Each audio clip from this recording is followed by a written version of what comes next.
Hi అండి. ఈరోజు మీకోసం ఒక కథ. మరి కథలోకి వెళ్తే, సీత సీత అంటూ జానకి సీత రూమ్లోకి వచ్చింది. ఏంటే ఇంకా అలానే ఉన్నావు? ఇంకా రెడీ కాలేదు? పెళ్లివారు వచ్చే టైం అయింది, తొందరగా రెడీ అవ్వు అంటూ తొందర చేసింది. తానే కబోర్డ్ ఓపెన్ చేసి లేత గులాబీ రంగు చీర మీద రెడ్ గ్రీన్ కలర్స్తో చిన్న చిన్న ఎంబ్రాయిడింగ్ ఫ్లవర్స్ ఉన్న చీర తీసి కట్టుకోమని చెప్పింది. ఎందుకమ్మా ఇవన్నీ? ఇది 25 పెళ్లి చూపులు. అన్ని పెళ్లి చూపుల్లాగానే ఇది కూడా వస్తారు చూస్తారు. మనం ఇచ్చే లాంఛనాలు నచ్చలేదు అని చెప్పకుండా నైస్గా అమ్మాయి నచ్చింది, జాతకాలు కలవలేదని చెప్పి వారు మంచివారుగా మిగిలిపోతారు, నష్టజాతకురాలు అని ముద్ర నాకు వేస్తారు. పెళ్లి చూపులంటే నాకు చిరాకు వేస్తుందమ్మా. ఇంతోటి దానికి నేను రెడీ కావటం ఎందుకమ్మా? కూతురి కళ్ళలో బాధ కనిపిస్తూ ఉంటే అది చూసి జానక్ కళ్ళలో కూడా నీరు తిరిగింది. తల్లి కళ్ళలో నీరు చూసిన సీత, అయ్యో అమ్మా, నిన్ను బాధ పెట్టాలని చెప్పలేదు. నువ్వు బాధపడితే నేను చూడలేను. మనం ఎంతో బెటర్ ప్లేస్లో ఉన్నామమ్మా. మన కన్న లేని వాళ్ళు ఎంతోమంది ఉన్నారు. మన పరిస్థితికి నేను ఎప్పుడు బాధపడలేదు. ఆ పరిస్థితి మీరు నాకు కల్పించలేదు. నాకు ఏ లోటు లేకుండా పెంచారు. నేను ఇప్పుడు కూడా బాధపడడం లేదమ్మా. పెళ్లి చూపులకు వచ్చిన వారి సంకుచిత భావాల గురించి ఆలోచిస్తున్నాను. మార్పు ఎప్పుడు వస్తుంది? వారిలో రావాలి, చదువుకున్న వారిలో కదా. కానీ వారిలోనే కట్నంపై మక్కువ ఉంటే ఇంకెప్పుడు సమాజం మారేది? కట్నం అనే పేరు మర్చిపోయేది. మా అబ్బాయి సాఫ్ట్వేర్ చదివాడు, జాబ్ చేస్తున్నాడు, 6 అంకెల జీతం అంటారు. వాళ్ళ అబ్బాయి మాత్రమే చదివినాడా? ఇక్కడ అమ్మాయిలు కూడా ఏం తక్కువ లేరు. వాళ్ళు కూడా అన్ని రంగాల్లో ఉన్నారు. మగవారి చదువుకి ఎంత ఖర్చయిందో అమ్మాయిలకు కూడా అంతే ఖర్చయింది. అమ్మాయిలు కూడా మగవారితో సమానంగా 6 అంకెల జీతంను తీసుకుంటున్నారు. నేనేం తక్కువ చదివానమ్మా? ఎంఎస్సి మ్యాథ్స్ చేసి పిహెచ్డి చేసి మా కాలేజీలోనే చేరాను. వారితో సమానంగా జీతం తీసుకుంటాను. ఇప్పటి నుండి నన్ను పోషించాలి అనడానికి లేదు. ఎందుకంటే నేను సంపాదిస్తున్నాను. ఇక ఎందుకు కట్నం పేరుతో లాంఛనాలు అడుగుతున్నారు?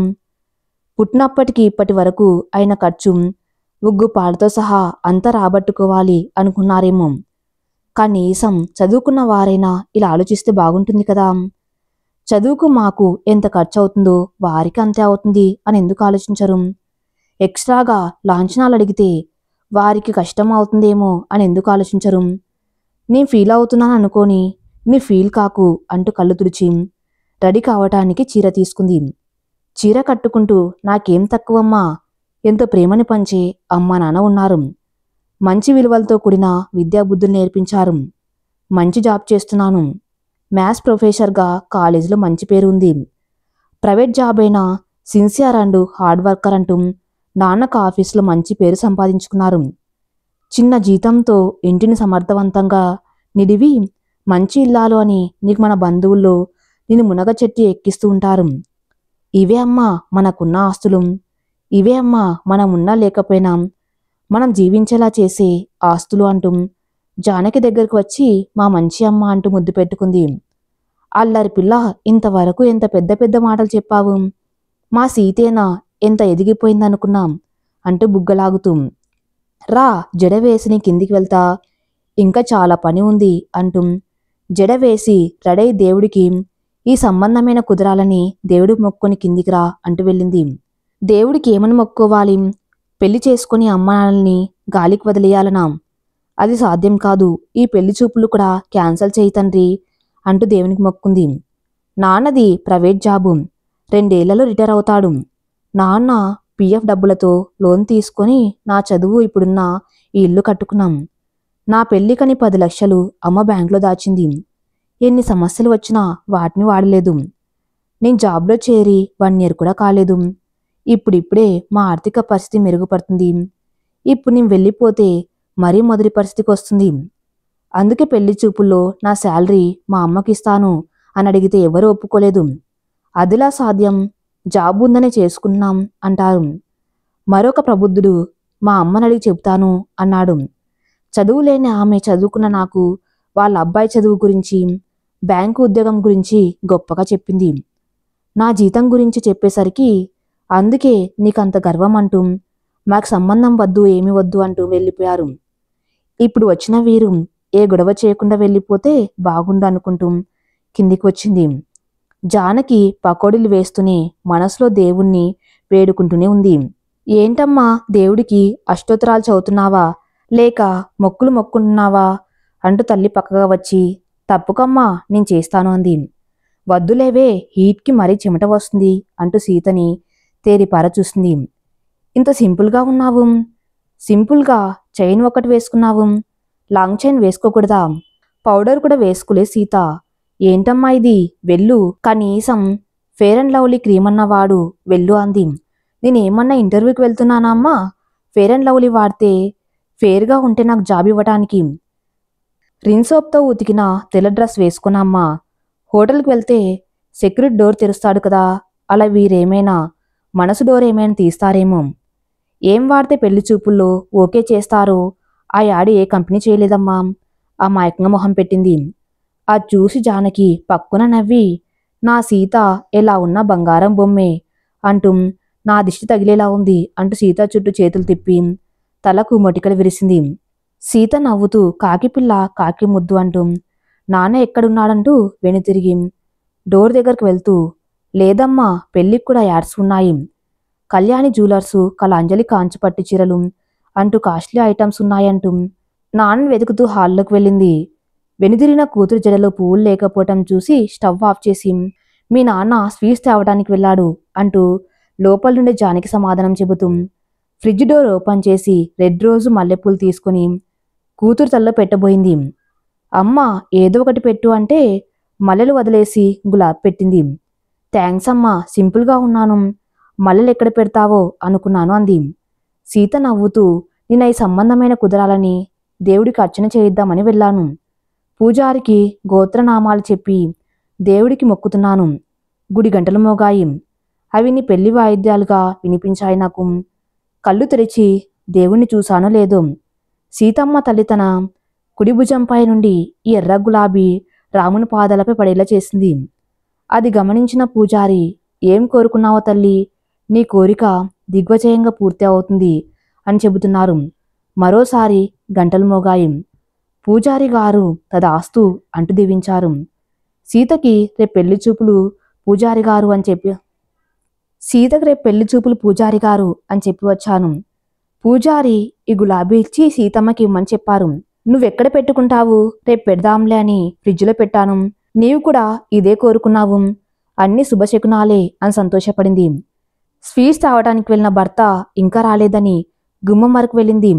గేట్ తీస్తున్న నారాయణ గారిని చూస్తూ, అదిగో మీ నాన్న వచ్చేశారు అంటూ హాల్లోకి వచ్చింది.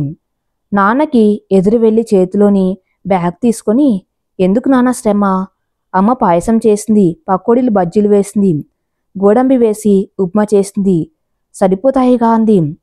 వచ్చేవాళ్ళు పెద్దవాళ్ళమ్మా, మన ఇంట్లోవి నచ్చుతాయో లేదో అని తెచ్చాను అన్నాడు. అమ్మ చేతి సేమియా పాయసం తినే అదృష్టం ఉండాలి నానా అంటూ అన్ని వంటింట్లోకి తీసుకుని వెళ్ళి సర్దింది. కాఫీ చేయటానికి పాలు కాంచి ఫ్లాస్క్లో పోసిపెట్టింది. అన్ని రెడీగా పెట్టి పెళ్లివారి కోసం ఎదురు చూస్తూ కూర్చున్నారు. టైం గడుస్తుంది కానీ వారు రాలేదు. సరికదా ఫోన్ కూడా చేయలేదు. పెళ్లిల పేరయ్యకు చేస్తే అతను కూడా ఏమీ తెలియదు అని చెప్పాడు.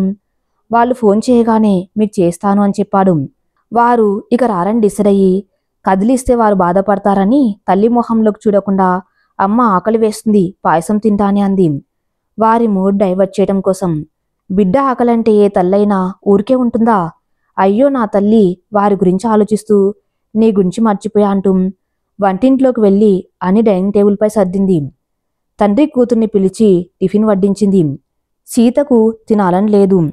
తల్లి ఫీల్ అవుతుందని ఏదో కొద్దిగా తిని పాయసం తీసుకుని తన రూమ్లోకి వెళ్ళింది. కప్ పక్కనే ఉన్న టేబుల్పై పెట్టి బోర్లా పడుకొని కళ్ళు మూసుకొని ఆలోచిస్తూ ఉంది. వాళ్లే పేరెంట్ కలిసి ప్రపోజల్ తెచ్చారు. మరి ఇప్పుడు ఎందుకు రాలేదు? కనీసం మర్యాద రావటం లేదని చెప్పాలి. ఆ పని కూడా చేయలేదు అంటే ఏదో కారణం ఉండాలి. ఎందుకు ఇలా జరిగింది? వారికి ఏమైనా ఇబ్బంది కలిగిందా, లేక వస్తుంటే ఏమైనా యాక్సిడెంటా అని ఆలోచన రావటం ఆలస్యం. బెడ్ పై నుండి వేగంగా దూకినట్లుగా దిగి అదే స్పీడ్తో స్టెప్స్ దిగుతూ టీవీ పెట్టింది. తన కంగారు చూసిన తండ్రి, ఏమైంది తల్లి అని అడిగాడు. ఏమీ లేదంటూ న్యూస్ ఛానల్స్ అన్ని చెక్ చేసి ప్రమాదం ఏమీ లేదని గుర్తించి హమ్మయ్యా అంటూ సోఫాలో కూర్చుంది. తనకు వచ్చిన ఆలోచన చెప్పి టీవీ పెట్టాను అని చెప్పింది. కిందికి వచ్చిన కూతుర్ని చూడని జానకి సీత రూమ్కి వెళ్ళింది. సీత లేకపోవటం చూసి తినకుండా అక్కడే ఉన్న స్వీట్ని చూసి తీసుకొని కిందకి వచ్చింది. హాల్లో ఉన్న తండ్రి కూతుర్ని చూసి తానే సీత పక్కన కూర్చొని స్వీటు తినిపించసాగింది. ఏమోయ్, నీ కూతురు మాత్రమేనా? ఇక మేం కూడా ఉన్నాం, మాకు కూడా పెడితే మేం కూడా తింటామో అన్నాడు. రిటైర్డ్ అయ్యే వయసు వచ్చినా రోజు రోజుకు కుర్రవాడైపోతున్నారంటూనే భర్తకు తినిపించింది. మంచి సమయానికి వచ్చాము అంటూ పెళ్లివాళ్ళు వచ్చారు.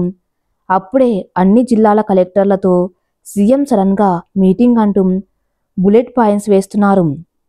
ఏంటి చెల్లమ్మ, బావగారికేనా, అన్నయ్యకు లేదా అంటూ జానకి దగ్గరకు వచ్చారు. ముందు మీ అందరికీ సారీ చెప్పాలి అనుకోకుండా మీటింగ్ ఏర్పాటు చేశారు. ఫోన్ స్విచ్ ఆఫ్ చేశాను, అందుకే ముందుగా సమాచారం ఇవ్వలేకపోయాను నా అపాలజీ చెప్పారు. పర్లేదు బావా, మీ జాబ్ అలాంటిది. అమ్మాయి కూడా భయపడి న్యూస్ ఛానల్స్ అన్నీ సెర్చ్ చేసిందని చెప్పాడు. అవునా అన్నట్టు సీత వైపు చూశాడు. కూర్చోండి అన్నయ్య అంటూ సోఫా చూపించి తల్లి కూతుర్లు వంటింట్లోకి వెళ్లారు. డైనింగ్ టేబుల్ మరొకసారి చెక్ చేసుకుని మంచినీళ్లు అందించింది. అదేంటి చెల్లమ్మ ఇలా చేశావు?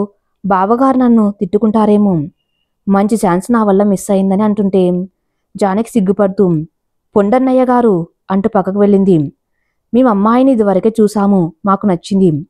అబ్బాయితో మాట్లాడినాము, తనకేవో డౌట్స్ ఉన్నాయట, అమ్మాయితో మాట్లాడాలన్నాడు. అమ్మాయి ఒప్పుకుంటే ముహూర్తాలు పెట్టుకుందాం అన్నారు. వారంత ఫాస్ట్గా వారి అభిప్రాయం చెబుతూ ఉంటే ఏం మాట్లాడాలో తెలియక నోరు వెళ్ళబెట్టి చూస్తూ ఉండిపోయారు. మీరెప్పుడు అమ్మాయిని చూశారు అని అడిగారు.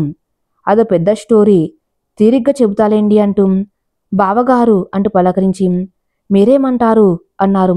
కలెక్టర్ మురళీధర్ గారు మీ ఇష్టమే మా ఇష్టం బావగారు అన్నాడు. పెళ్లికొడుకు రఘురాం మాత్రం రెప్ప వేయకుండా మర్చిపోయి సీతను చూస్తూ ఉన్నాడు. అది మురళిగారు గమనించి బావగారు అంటూ సైగ చేశాడు. ఇద్దరు నవ్వుకొని సీత, అల్లుడు గారిని నీ గదికి తీసుకువెళ్ళమ్మా అని చెప్పాడు. వీరు ఇలా వరుసలు కలుపుకోవటం నచ్చని సీతాకు అల్లుడుగారు అనేసరికి కళ్ళలో నీళ్లు వచ్చేశాయి. సీత పిలవకపోయేసరికి రఘురాం లేచి సీత దగ్గరకు వెళ్ళాడు. వెళ్దామా అంటూ చెరవగా మాట్లాడినాడు. రఘురాం దగ్గరకు వచ్చేసరికే సీత హార్ట్ బీట్ పెరిగిపోయింది. మరోసారి రఘురాం పలకరించేసరికి తేరుకొని సరే అంటూ తల ఊపుతూ స్టెప్స్ వైపు కదిలింది. సీతని అనుసరించి పైకి వెళ్లారు. రూంలోకి వెళ్లిన రఘురాం రూమ్ మొత్తం పరిశీలించారు. రూమ్ అందంగా సర్దింది. బుక్స్ చాలా ఉన్నాయి. గుడ్ అనుకున్నాడు మనసులోనే. నిలబడి ఉండటం గమనించి కూర్చోండి అంటూ చైర్ చూపించింది. నన్ను మీరు గారు అని సంబోధించిన అవసరం లేదు. నా పేరు రఘురాం, నన్ను రామని పిలిస్తే చాలు అని చెప్పాడు. ముందు లేడీస్ ఫస్ట్, మీరే మాట్లాడండి. నా గురించి మీకు ఏం తెలుసు? నా గురించి ఇంకా ఏం తెలుసుకోవాలి అనుకుంటున్నారు? పెళ్లి చూపులకు రమ్మన్నారంటేనే మీ నాన్నగారికి సంబంధం ఓకే అని అర్థమైంది. హాల్లో మీ రిలేషన్ చూశాక మీతో సంప్రదించకుండా ఓకే చెప్పి ఉండరు అనుకుంటాను. ఓకే, నా గెస్ కరెక్టేనా అన్నాడు. మరోసారి అవునన్నట్లు తల ఆడించింది. మీరు మాటలు పొదుపు చేస్తారనుకుంటా అన్నాడు.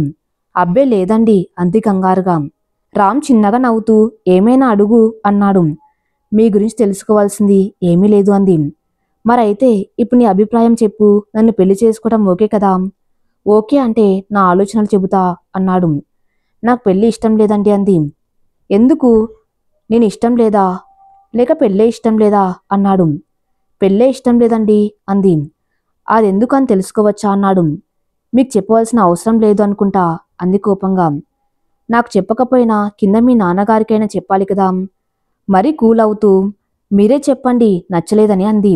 నాకేం అవసరం, పరాయి వాణ్ణి, అలాగే ఉంటాం. పైగా ఇప్పుడు కిందికి వెళ్ళి నాకు ఓకే అని చెబుతా అంటూ కళ్ళెగరేసి చైర్లో నుండి పైకి లేచాడు. సీత నిలువు గుడ్లు వేసుకుని అలా చూస్తూ ఉండిపోయింది. ఊహించని సమాధానం వచ్చేసరికి రామ్ నవ్వుకుంటూ కింద ఒకసారి చూడండి, వాళ్ళు వరసలు కలుపుకొని కళ్యాణ మండపం గురించి మాట్లాడుకుంటున్నారు అన్నాడు. అవును, అలా వరసలు కలుపుకోవటమే నాకు నచ్చలేదు. ముందు మీ నాన్నగారే అంటూ రామ్కు దగ్గరగా వచ్చింది. ఏంటిప్పుడు మా నాన్నగారి మీద కోపం నాపై చూపిస్తున్నావా? ఏంటి కొడతారా? ఏ మీద మీదకి వస్తున్నారు? పెళ్ళి కాకుండానే మ్యాన్ హ్యాండ్లింగా? ఓ, మీరు మ్యాన్ కాదు కదా, ఉమెన్ హ్యాండ్లింగా అంటూ ఫేస్ అమాయకంగా పెట్టి అమ్మో నేను అర్జెంటుగా కిందికి పోవాలి అంటూ వడివడిగా అడుగులు వేశాడు. కిందికి వెళ్ళి ఏం చెబుతాడేమో అంటూ సీత ఫాస్ట్గా వెళ్ళి చెయ్యి పట్టుకుని లాగడానికి ప్రయత్నించింది. రామ్ చిన్నగా నవ్వుకుంటూ లేదు నేను కిందికి వెళ్ళాలి అంటూ చేయి విదిలించుకుని మరో అడుగు ముందుకు వేశాడు. చేతికి దొరికిన నడుము గట్టిగా పట్టుకుని అడుగులు వెనక్కి వేసుకుంటూ వచ్చింది. మొండికేసినట్టు యాక్ట్ చేస్తూనే సీత సహచర్యం ఆస్వాదిస్తూ సీతకు సహకరిస్తూ వెనక్కి వస్తున్నాడు. వెనక్కి వస్తున్న సీతకు బెడ్ తగిలి బెడ్పై అడ్డంగా పడిపోయింది. అయినా రామ్ని వదల్లేదు. దాంతో రామ్ కూడా సీతపై పడ్డాడు.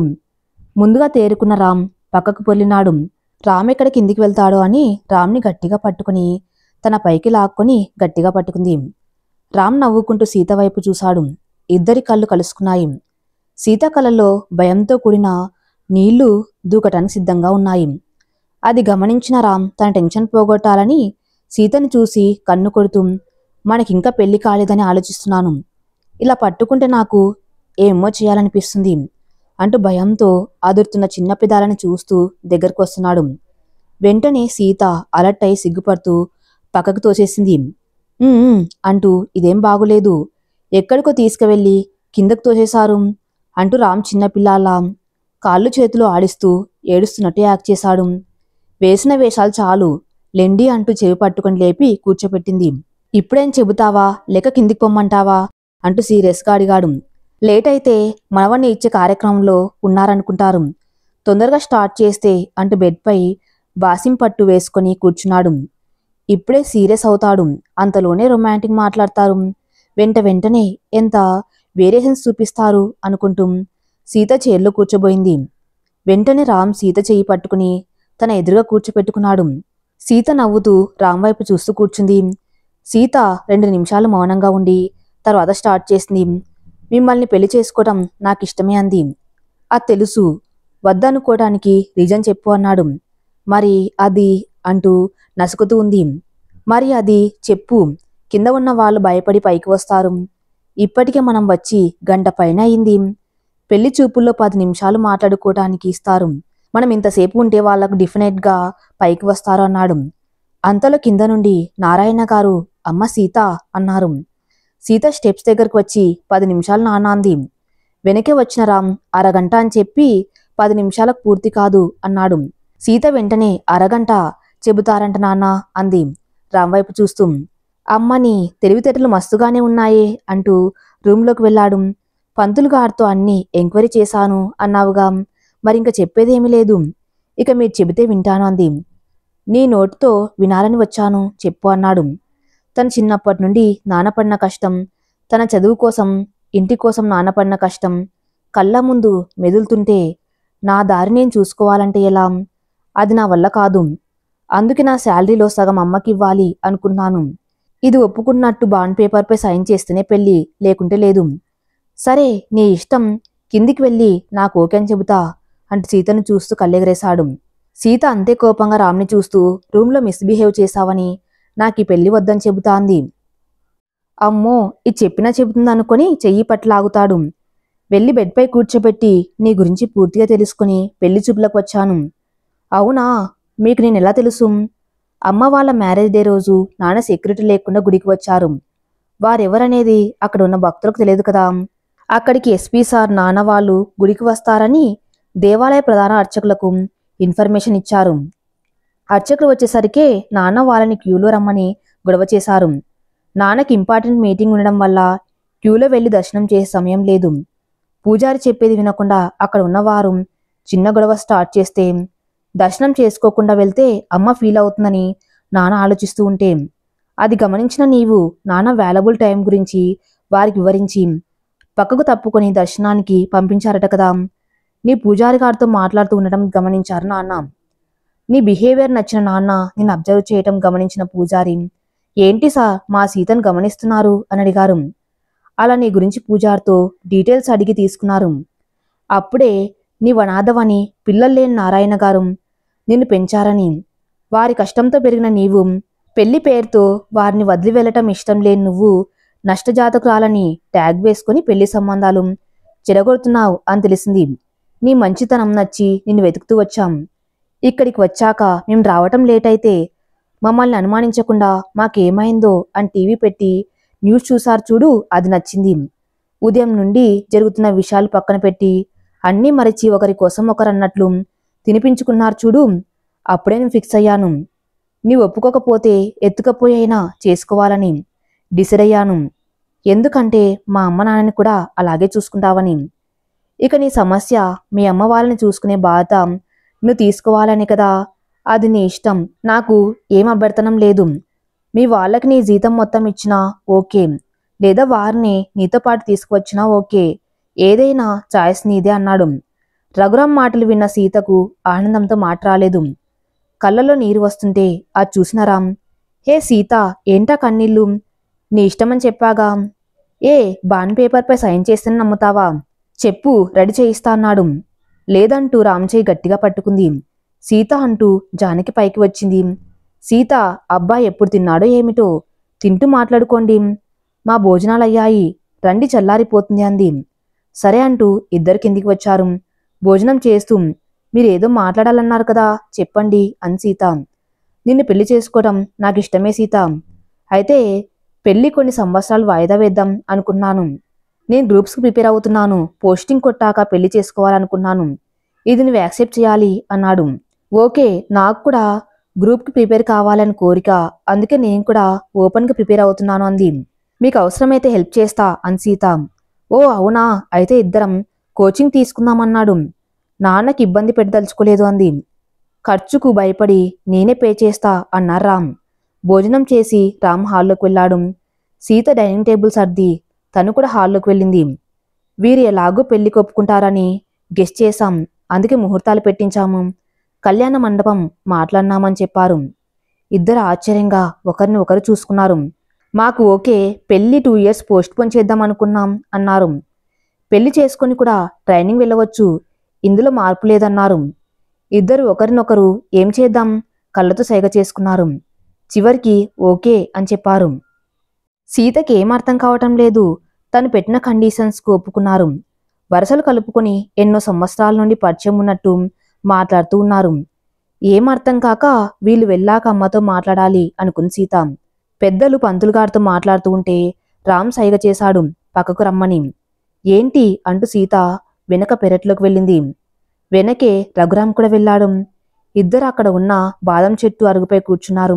అక్కడ ఉన్న మొక్కలన్నీ పొద్దికగా మల్లెలు, గులాబీలు, కనకంబరాలు పూల మొక్కలన్నీ ఒకవైపు, కూరగాయల మొక్కలన్నీ ఒకవైపు, బీర, కాకరతీగ జాతి మొక్కలు ఒకవైపు, అన్ని రకాల మొక్కలు ఉన్నాయి. అన్నీ చూస్తూనే హ్యాపీగా ఫీల్ అయ్యాడు. ఈ మంచి పని కూడా చేస్తారా మీరు అంటూ.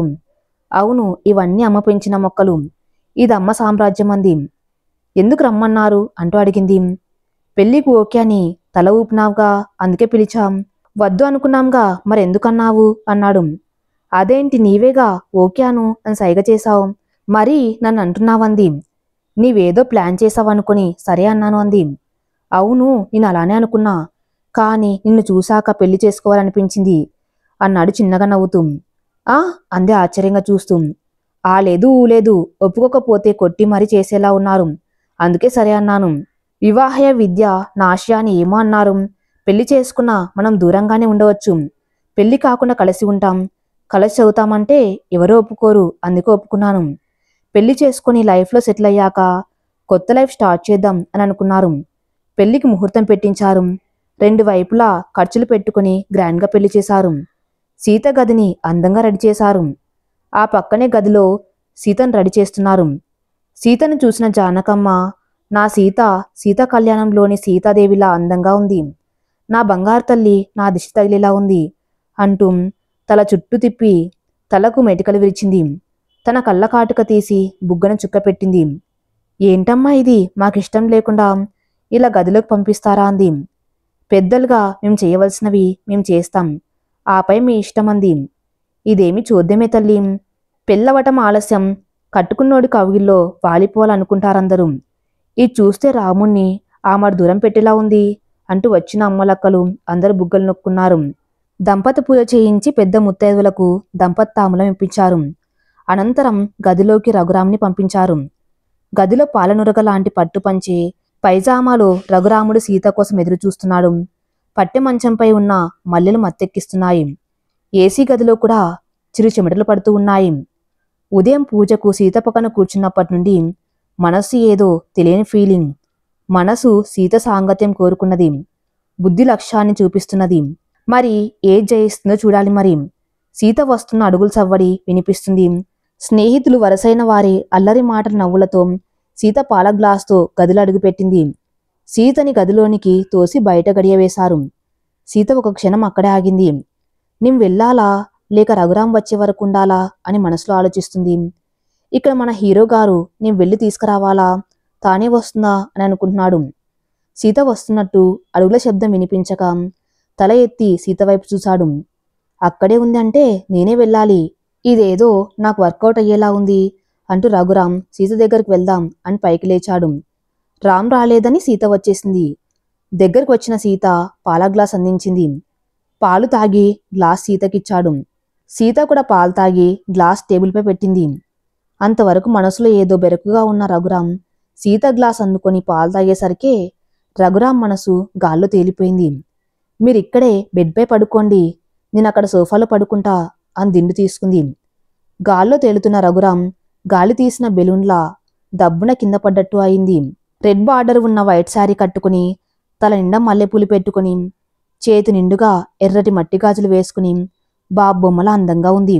తన్నే చూస్తూ సోఫాలో ఎందుకు, ఒకే మంచంపై కూడా నిగ్రహంగా ఉండవచ్చు కదా, ఇక్కడే పడుకో అని చిన్నగా అన్నాడు. సరే అంటూ డ్రెస్సింగ్ టేబుల్ దగ్గరికి వెళ్ళి నగలు తీస్తూ ఉంది. చేతిలోని మట్టి గాజులు తీస్తూ ఉండగా అలాగే ఉంచుకో, నీ చేతికి మరింత అందాన్ని తెచ్చాయి అన్నాడు. రఘురాం మాటలకు చిన్నగా నవ్వి గాజులను తీయకుండా వచ్చి బెడ్కు చివర పడుకుంది. హీరో గారికి నిద్ర రావటం లేదు. సీతనే చూస్తూ ఉన్నాడు. సీత కళ్ళు మూసుకుంది కానీ నిద్ర పడడం లేదు. తనకు రామ్ చెంతకు చేరాలని ఉంది. కానీ చొరవ తీసుకోడే అని చూస్తూ ఉంది. ఎందుకో రామ్ చూస్తున్నాడు అనిపించి రామ్ వైపు చూసింది. ఏంటి చూస్తున్నావు అంది. ఏమీ లేదు. ఇంత అందమైన భార్యని ఎదురుగా పెట్టుకుని ఫస్ట్ నైట్ నాడు ఎవడైనా మహర్షిలా తపస్సు చేస్తూ కూర్చుంటాడా అన్నాడు. చిన్నగా నవ్వుతూ ఇక్కడ మీరున్నారుగా అంది. అంటే అంటూ ఏదో అర్థమయ్యి అమ్మ దొంగ అంటూ సీతని హత్తుకుని లైట్ ఆఫ్ చేశాడు. మరి మన లక్ష్యం అంది. మన పిల్లల్ని అమ్మ వాళ్ళ దగ్గర వదిలి వెళ్దాం, వాళ్ళకి టైంపాస్ అవుతుంది అన్నాడు మరో మాటకి ఛాన్స్ ఇవ్వకుండా. ఉదయాన్నే జానకమ్మ వచ్చి తలుపు తట్టింది. బద్ధకంగా వచ్చిన సీతను రఘురాంతో కలిసి స్నానానికి రమ్మని చెప్పింది. ముత్తైదువులతో పసుపు నీళ్లు పోయించి కొత్త జీవితం సుఖ సంతోషాలతో సాగాలని కోరుకోవటానికి గుడికి పంపించారు. రాత్రి నుండి వీరిపై ఒక కన్నేసి ఉన్న ఓల్డ్ లేడీస్ బ్యాచ్ వీరి రూమ్కి చెకింగ్కి వెళ్లారు. మంచంపై పగిలిన ఎర్రటి గాజు ముక్కలు రాత్రి వారి సంతోషానికి సాక్ష్యాలుగా నిలిచాయి. అవి చూసిన అమ్మలక్కలు నవ్వుకుంటూ బయటికి వచ్చారు. ఇద్దరు కూడా ఒకే డిస్టిక్లో, సీత ఐఏఎస్గా, రఘురాం ఐపీఎస్గా జాయిన్ అయ్యారు. జానకమ్మ ఎవరో కాదు, మురళీధర్ చెల్లెలు. చిన్న మాట, పుట్టింటితో ఇల్లు వదిలి అయినా వారందరికి దూరంగా వచ్చేసింది. ఆడపిల్ల అనే సీత తండ్రి రైల్వే స్టేషన్లో వదిలేసి వెళ్లాడు. పిల్లలేని జానకమ్మ ఏడుస్తున్న సీతను దగ్గర తీసింది. సీత గురించి తెలుసుకున్న మురళీధర్కు తన చెల్లెలు కూతురు అని తెలిసి సంతోషించారు. పెంచిన వారి కోసం సీత పడే తాపత్రయం చూసి తన నడవడిక నచ్చి సీతని పెళ్లి చేసుకున్నారు. ఇప్పుడు అందరూ ఒకే చోట కలిసే ఉన్నారు. అలా తల్లిదండ్రులను చూసుకోవాలని సీత కోరిక తీరింది. ఈ కథ ఇంతటితో సమాప్తం. మరిన్ని మంచి స్టోరీస్ కోసం నా ఛానల్ని ఫాలో అవుతూ ఉండండి. Thank you for listening.